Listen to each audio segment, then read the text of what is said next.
Hello friends, इस video में हम क्वेश्चन नंबर 21 करेंगे और ये क्वेश्चन आप देख सकते हैं।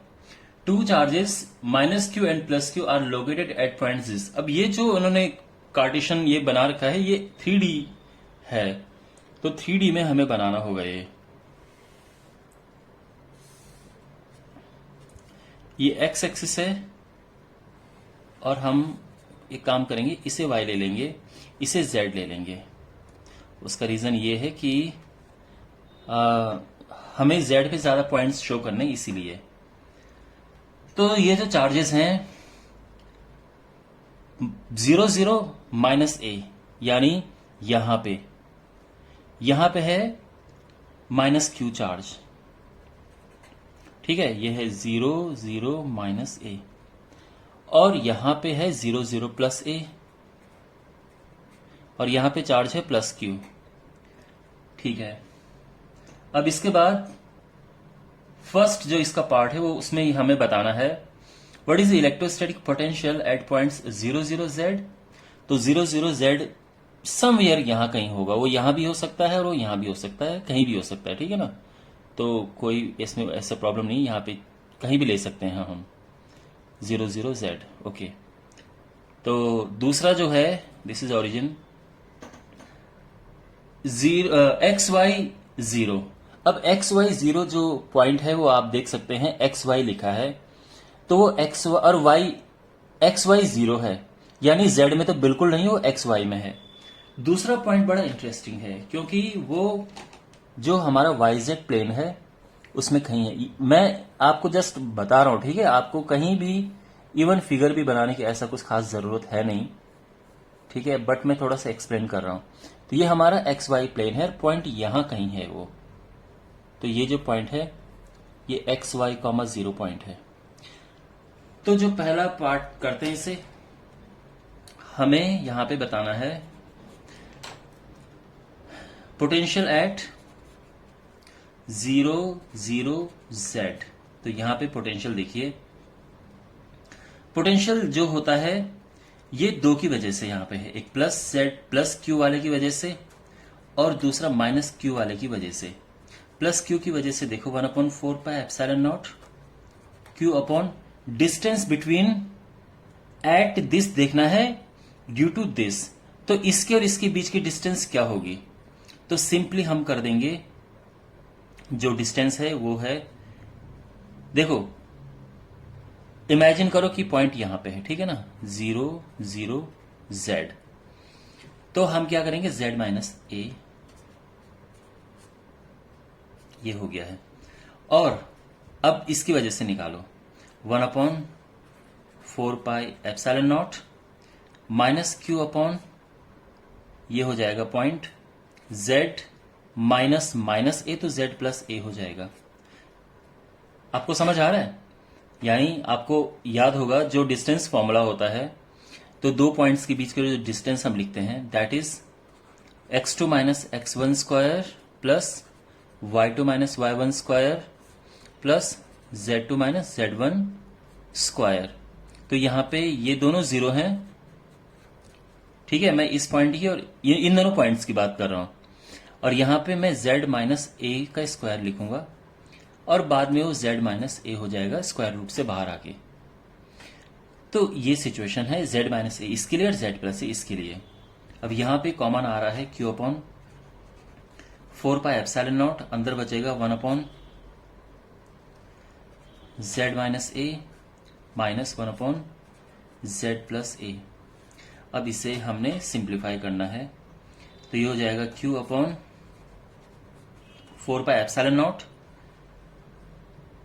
z प्लस ए माइनस z माइनस ए अपॉन z स्क्वायर माइनस ए स्क्वायर, और ये हो जाएगा q upon 4 pi epsilon not 2a upon z square minus A square. और आप जानते हैं कि ये होता है p डायपोल मोमेंट, अगर हमें इसकी टर्म्स में लिखना है, अदरवाइज यहां पे छोड़ सकते हैं आप z स्क्वायर माइनस ए स्क्वायर। ठीक है, तो हमें मिल गया इस पे।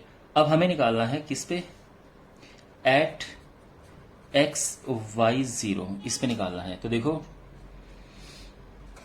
जो v हो जाएगा अगेन एक तो प्लस क्यू की वजह से और दूसरा माइनस क्यू की वजह से। थोड़ा डैश लगा दो ताकि इनसे अलग लगे ये। तो प्लस क्यू की वजह से 1/4πε0 क्यू अपॉन, अब देखो डिस्टेंस फॉर्मूले से इसके और इसके बीच के हम डिस्टेंस निकालेंगे तो क्या होगा, प्लस क्यू की वजह से।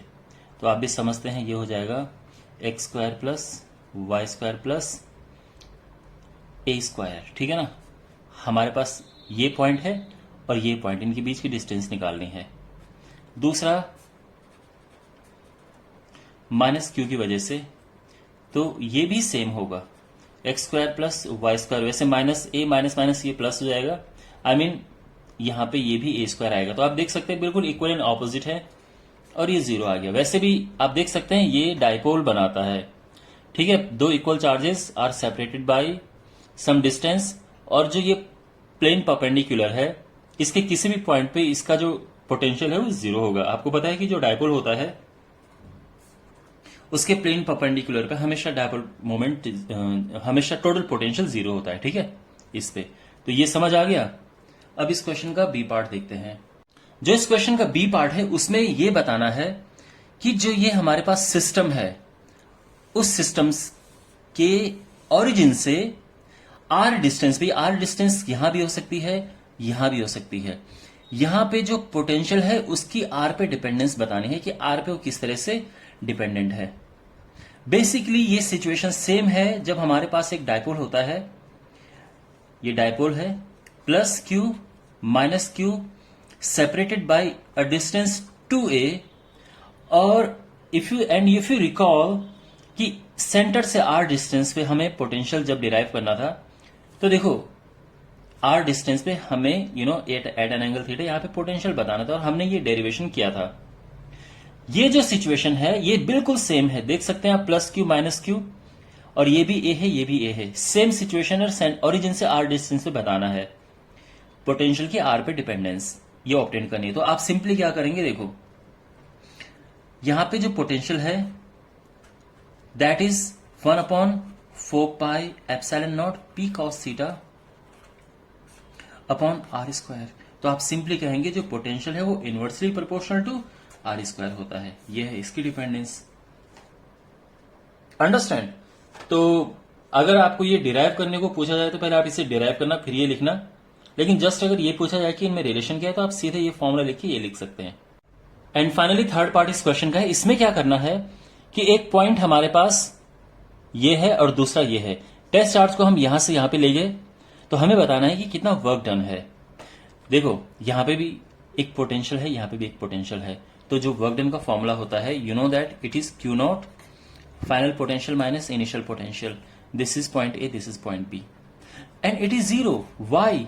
बिकॉज VA भी 0 है और VB भी 0 है। क्यों? क्योंकि अभी बताया था ना कि ये डायपोल हमारा ये है और इसके प्लेन परपेंडिकुलर पे, ये जो इसके परपेंडिकुलर में हर जगह पोटेंशियल 0 होगा, तो दोनों जगह पोटेंशियल 0 है। ये हमने फर्स्ट पार्ट में निकाला था, तो हम कह सकते हैं कि वर्क डन 0 है। दूसरा आप लिख सकते हैं, दूसरा ये पहली कंडीशन ये है कि अलोंग एक्स एक्सिस ले गए हम, यानी बिल्कुल ऐसे ले गए। दूसरी कंडीशन में हम घुमा के ले गए, तो क्या डिफर करेगा आंसर? बिल्कुल नहीं, बिकॉज वर्क डन जो है does not depend on the path travelled, only depends upon the initial and final potential. तो बिकॉज ये 0 है तो फाइनल हमारा तब भी आंसर 0 ही रहेगा। ओके, आई होप आपको ये सोल्यूशन समझ आया होगा। सी यू नेक्स्ट क्वेश्चन।